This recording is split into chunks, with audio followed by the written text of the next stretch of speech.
writing takes on time, space, and the human condition, with characters who feel like they've stepped off the streets of New York and onto the page. Jennifer Egan won the Pulitzer Prize in 2011 for the inventive, entertaining A Visit from the Goon Squad. She took time out from the Festival America just outside of Paris to discuss the brave new world of tech, where her new novel is set. Jennifer Egan, hello, thanks for joining us. Thank you for having me. Now, your latest book, The Candy House, is meant to be not a sequel, but a companion piece to A Visit from the Goon Squad of 2010. Now, the passage of time is the real enemy in that book. That's the goon. Tell us about the passage of time between these two books, about a decade or so. What changed in that time for you? Well, I actually started working on material for The Candy House right away. It's the nature of these books that there's a high failure ratio because I'm trying different forms and structures, and I try a lot of things that don't work, which adds to the unfinished feeling, or certainly did with A Visit from the Goon Squad. So I would say from 2010 to maybe 2013, I wrote a lot of first draft material. Then I picked it up again in 2016, and at that point, the world for Americans really had changed. We'd gone from Obama to Trump. And interestingly, I felt like the material seemed more relevant with Trump in office somehow, because there's so much lunacy in the Candy House.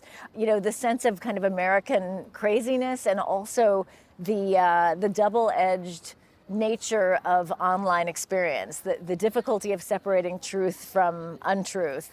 It's interesting, whereas I thought of A Visit from the Goon Squad as an examination of time, I had always thought of the Candy House as an examination of space and how our relationship to space has changed in response to technology. And that was one of those questions that really felt relevant during the pandemic, because so much of what meeting or getting together meant was no longer even in a physical space anymore. So somehow I waited and events caught up. In The Candy House, we meet the central character, Bix Bouton, as he's running out of creative juice. He's short on ideas, as if they were a finite resource, a sort of fossil fuel. As a creative person, a writer of fiction, is that something that ever worries you? I haven't had that problem. I think one reason is that I write very improvisationally, so I don't really need an idea to get started. I need a time and a place. And I feel like I start in a way with sensory perceptions of a time and place, which leads naturally to the question of who is perceiving and who else is present. And so then you sort of have characters, and then I follow them into action and dialogue, and that's plot. And it's the nature of this kind of blind writing, which I do by hand, and I have terrible handwriting, wow, that I expect a lot of it to be bad. So having it feel like it's bad isn't really unusual, and I just continue no matter what. I will say that after A Visit from the Goon Squad got so many rewards, I definitely felt worried that I could never do anything else good.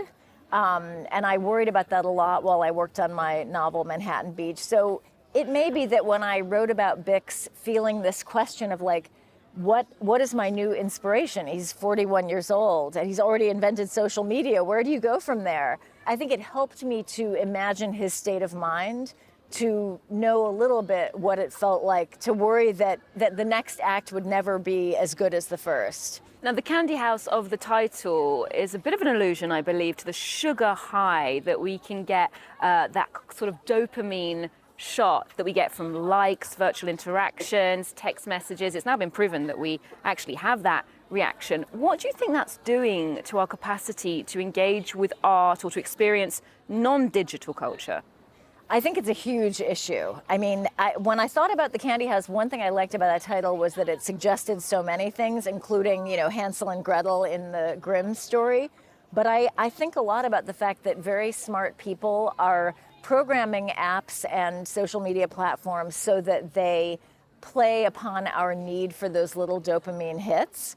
And I think that, first of all, I'm not that interested in social media, which is kind of a gift, I guess, although I might do better if I were more interested in it. But I find that just moving away from all that, conceiving of rejecting it as a kind of resistance is really helpful. And I think about the fact that deep reading at this point, you know, I'm not talking about text messages, but actually reading long form anything, history, philosophy, fiction, that is a kind of resistance. I mean, no one is making money if you are applying sustained concentration toward a text. It can be on a Kindle, it can be audio, but that is actually resisting so much time and energy that is being spent on trying to make us engage with our devices. There is a discussion of personal data in the Candy House, how much of our raw material we offer up online for what you call the self-surveillance era. Now, when we see stories like the Cambridge Analytica case, the US Senate investigating Facebook to see whether they might have rigged an election, do you think that we, as the users, are as much to blame as the big tech companies? I mean, I guess we're equally responsible, but I think we have to be forgiven for the fact that it's easy to forget that this digital economy works in a different way than economies normally have, at least in most of our minds. Things seem to be free online, and it's really hard to fully register that we are paying with our attention and the data that goes along with that. So yes, we are responsible, but we're also really being played upon. I've been robbed many times, and there was some time when I'd recently been pickpocketed and I was bemoaning how idiotic I must be that I seem to be out in the clouds and never realizing that someone's robbing me. And my mother said, you have to realize the thief is putting much more energy into figuring out how to take your wallet than you are putting into figuring out how to keep it from being taken. And I think that's a little bit how some of this online attention stuff works. It's true, we're participating, but we're just grabbing at things that we want or reaching for people that we want to connect with. And those are really human wishes. We're being played. And I think the only defense is to become more and more conscious of that and more willing to resist it. You've often written in what could be called a polyphonic way, shifting the first-person perspective to different characters, very diverse in terms of race, age, gender. And there are people who would say you should write what you know and you should be wary of appropriating somebody else's lived experience. How would you respond to that sort of criticism? I mean, I think that those comments come from a genuine feeling of pain and not wanting to be taken advantage of and misrepresented, and I fully sympathize with that. I haven't heard anyone make a serious argument against freedom of the imagination. I don't think any creator wants to live in that world. And as I think we all know, probably more now with the war in Ukraine than ever, these are tools of autocracy. So I don't think anyone really wants to police imagination. To me, those worries are more about demanding a kind of responsibility and sensitivity when we imagine our way into other lives. And I never write about myself. I actually am terrible at it. I wish I could. I never am able to use people I know. So I am stuck with making it up.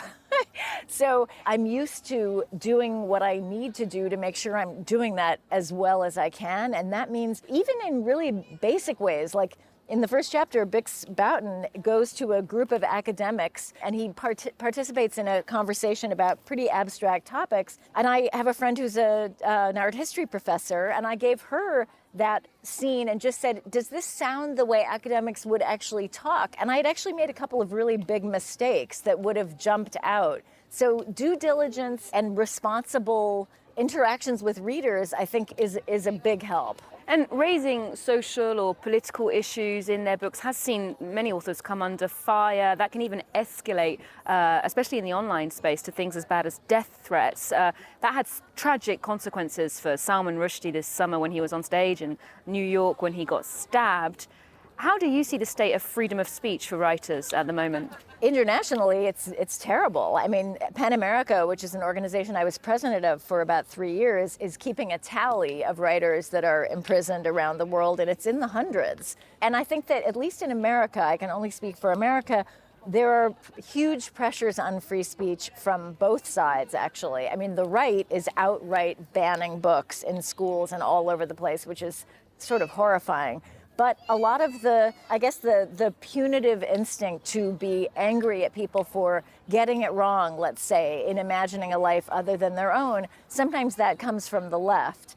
And so I think that it's a very tricky moment for free speech. But I also feel like we can navigate it. I mean, As human beings, we inhabit paradoxes. That's what we're made of. You know, we have infinite imaginations, but our bodies are finite. And we are, I think, the product of our contradictions. So speech can feel harmful, and yet it's very important that we be able to express ourselves. And I think we can manage that paradox. Now, as the winner of a number of awards, including a Pulitzer for A Visit from the Goon Squad, how do you see these literary prizes? Are they relevant? Do they have a real weight? What function do they serve? I think their basic function is to infuse energy into the industry, and as such, they are really important. Bookstores love them, publishers love them, and the writers lucky enough to get them also love them. I think it's really important to remember, though, and I certainly, having already judged a prize by the time I won one, I really knew this. They really are the product of luck, most of all, because it's just about pleasing the right people at the right time, and we can't really control that. So there's a kind of a slight arbitrariness to them, which makes them kind of inherently unfair. At the same time, I really understand why they exist in pretty much every arts industry, because these industries need infusions of energy and publicity. We're here at a celebration of the printed word. There are people asking you to sign their actual paper books, a quaint little object these days, especially when faced with the competition of the luminous sphere of interconnection, as you write, the digital space. How do you see the future of books? First of all, I don't see books as only physical. I don't care how people read, and as I love audiobooks personally. So reading deeply in any way is fantastic. The future of fiction, I think, is under fire because there's so much distraction. And I do think that fiction does something that nothing else is quite doing yet, which is actually placing us deeply inside the minds of other people. And the very fact that there are no images of those people, that we have to make them ourselves, is part of, I think, what makes it kind of intimate and potentially more powerful. So I guess I feel like it's sort of up to us fiction writers. If we do our job well, and continue to, I think there is a place for fiction. Jennifer Egan, thank you so much for joining us today. It's a pleasure. Thanks.